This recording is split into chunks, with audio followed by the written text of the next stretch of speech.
নমস্কার বন্ধুরা, আমি শর্মী সরকার ব্লগ চ্যানেলে তোমাদের সবাইকে আরও একবার স্বাগত।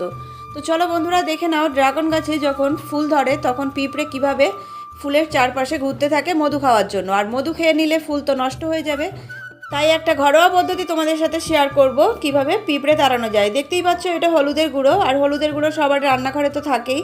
তো এইভাবে হলুদের গুঁড়ো যদি আমরা ফুলের ওপরে ছিটিয়ে দিই তাহলে পিঁপড়ে কিন্তু খুব দ্রুত ফুলের কড়ি থেকে পালিয়ে যাবে। আর ফুলের কুঁড়িটা যদি আমরা বাঁচিয়ে নিতে পারি একবার, ফলে পরিণত হয়ে যায়, তখন কিন্তু যদি পিঁপড়ে ঘোরাফেরা করো তাহলে কিন্তু কোনো ক্ষতি করতে পারবে না। তো এইভাবে তোমরা সহজেই কিন্তু ফুলগুলোকে বাঁচাতে পারো। আর বর্ষার সময় একবার বৃষ্টি হয়ে গেলে হয়তো ফুলের উপর থেকে হলুদের গুঁড়োগুলো সরে যেতে পারে, আবারও পিঁপড়ে আসতে পারে, তাই হয়তো ফুলগুলো বড় হওয়া পর্যন্ত 2-3 বার এইভাবে ছেটাতে হতে পারে। আর পিঁপড়েগুলো দেখতেই পাচ্ছ আস্তে আস্তে সরে যাচ্ছে। ফুলের গায়ে দেখো একদমই নেই, একটা কি দুটো আছে, সেটা এখনই সরে যাবে।